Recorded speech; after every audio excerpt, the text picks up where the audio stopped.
ఒక్కసారి ఆలోచించండి. ఇదేనా మన జీవితం? హ్మ్. ఇంకేదన్నా సాధించే ఉద్దేశ్యం ఉందా? అసలు సాధిస్తామా? ప్రయత్నమన్నా చేస్తామా సాధించడానికి? అనే డౌట్ ఎవరికి రావట్లేదా? కూరలో ఉప్పెంతెయ్యాలో మనకు తెలుస్తది. కారం ఎంతెయ్యాలో తెలుస్తది. మరి మన జీవితంలో ఎంత కష్టపడాలి? ఎలా కష్టపడాలి? ఎలా కష్టపడితే మన జీవితం అనుకున్నట్టుగా సాధించగలుగుతాం అనేది మాత్రం క్లారిటీగా తెలవదన్న. ఈ కర్రీలో ఇంత క్లారిటీ ఉన్నప్పుడు మన లైఫ్‌లో మన సక్సెస్ కోసం చేసే ప్రయత్నంలో ఎందుకన్నా క్లారిటీ ఉండది? అదే నాకు అర్థం కావట్లేదు. సో, గుడ్ మార్నింగ్ అన్న. నేనైతే జస్ట్ ఇప్పుడే లేచి ఆహ్, బట్టలైతే బట్టలైతే పిండేసుకున్నానన్న. పిండేసుకున్న తర్వాత ఇగో రైస్ పెట్టేసుకున్నా. రైస్ పెట్టిన తర్వాత మళ్ళీ ఇప్పుడు టమాటా కర్రీ వండాలి. వంట చేసుకుంటూ ఇలా చిన్నగా నా బాధ మీకు చెప్పుకుందామని ఈ వీడియో తీస్తున్నానన్న. ఏందంటే అన్న, ఇప్పుడు మామూలుగా వాచ్ అవర్స్ కావాలి అంటే వీడియో తీయాలి. వీడియో పెట్టే వరకు వాచ్ అవర్స్ రాదు. నాకేంటో మరి చాలా ఇబ్బంది అయిపోతుంది. వీడియో తీయాలన్నా ఇంట్రెస్ట్ అయిపోతుందన్న. ఎందుకంటే ఎవరు చూస్తలేరు, వ్యూస్ వస్తలేవు, లైకులు కూడా వస్తలేవు. ఇంకెలా ఉంటదన్న ఇంట్రెస్ట్ చెప్పండి? ఇంట్రెస్ట్ మొత్తం దిగజారిపోతుంది. అసలు ప్రతిరోజు తీస్తున్నానన్న వీడియో. ఎవ్వరు సరిగ్గా చూస్తలేరు. ఎంత బాధేస్తుందో తెలుసా? అసలు ఎంత కష్టం చేస్తే ఇలాంటి వీడియోస్ తీయగలుగుతామన్నా చెప్పండి? అదే మామూలుగా ఒక అమ్మాయి, లేడీస్ ఎవరైనా తీస్తే సొల్లు కాచుకొని చూస్తరే. మేము ఏ అబ్బాయి వీడియో చూసినా చాలా డల్‌గా ఉండిపోతాయి వ్యూస్. లైకులు కూడా రావు తెలుసా? అంత ఘోరమైన పరిస్థితి అబ్బాయిలది. ఇప్పుడు ఇదే వీడియో ఒక అమ్మాయి తీసిందే అనుకోండి. హాయ్ ఫ్రెండ్స్, నేను ఇదిగో టమాటా కూర చేస్తున్నా అనంగానే సొల్లు కాచుకొని చూస్తారు. మరి మేము తీసినప్పుడు ఎవరు చూడరే. బాయ్స్ అసలు అబ్బాయిలకు వాల్యూ లేదన్న నిజంగా. ఎక్కడ లేదు వాల్యూ. అమ్మ జీవితం చుట్టుపక్కలే అనుకున్నా. అక్కడికి మన యూట్యూబ్ ఛానల్‌లో కూడా ఎవరికీ వాల్యూ లేకుండా అయిపోతుంది. మన బతుకులు అట్లా దాపురమైన బాయ్స్‌యి. చూసారా? మాట్లాడుకుంటూ టమాటాలు కూడా కట్ చేసేసాను. అక్కడ రైస్ కూడా అవుతుంది. అసలు వీడియో తీయటం అంటే చాలా కష్టమన్నా. సరైన కంటెంట్ లేకుండా తీయాలంటే ఇంకా కష్టము. నాకేమో సమయం దొరుకుతలేదు. పోనీ ఆపేద్దామా అంటే మనసొప్పుతలేదు. ఎందుకంటారా?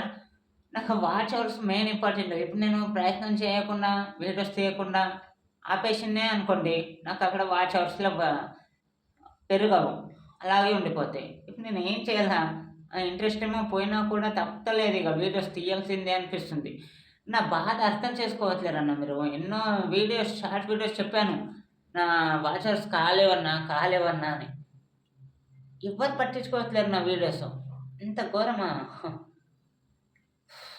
మీరు కూడా ఇలా సిటీ నుండి ఎంతో కష్టపడి వీడియోస్ తీస్తూ ఉంటే అర్థమవుతదన్న. ఇట్లా వంట చేసుకొని ఇలా వంట చేసి ఆ తర్వాత మేస్త్రి పనికి పోవాలంటే ఎంత దమ్మైతదన్న.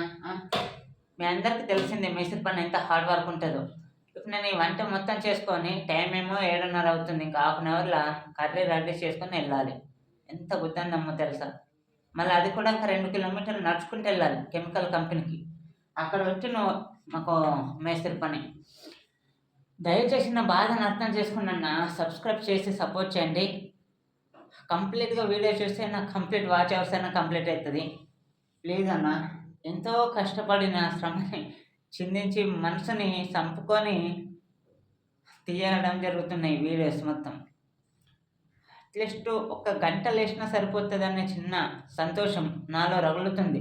నేనైతే ఒక్క గంట పెరగలేదన్న. ఎంత దుఃఖం వచ్చిందంటే మామూలుగా కాదు అసలు.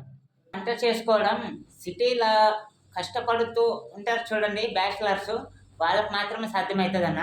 ఎందుకంటే పొద్దున్న సాయంత్రం ఇలా వంట చేసుకొని పొద్దున్న దాకా కంపెనీలో ఇతర వర్కులలో కష్టపడుకుంటూ వీడియోస్ తీయాలి అంటే చాలా ఇబ్బంది అది. సో యాక్చువల్లీ అయితే నేనైతే మేస్త్రి పని పోవడానికి, బాక్స్ కట్టుకోవడానికి మాత్రమే వంట చేస్తుంది. బట్ మేస్త్రి ఇంకా ఫోన్ చేయలేడు అంటే మళ్ళీ కంపెనీలోనే పని ఉంటుందేమో అని నాకు అనిపిస్తుంది.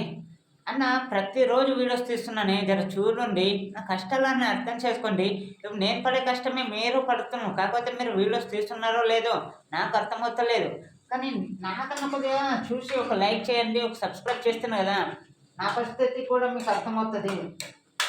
ప్రతి ఒక్కరికి ఉంటే అన్న, ప్రతి ఒక్కరికి ఉంటే సిటీలో వచ్చిన ప్రతి ఒక్కరికి ఇలాంటి కష్టం తప్పవు. బ్యాచిలర్గా ఉన్నప్పుడైతే మామూలుగా బయట పెట్టి బయట డబ్బులు పెట్టి తిందామంటే మనసు ఒప్పదు, ఇట్లా వంట చేసుకుందామంటే బాధేస్తుంది, కానీ కడుపు తిప్పలు అయితే తప్పదు.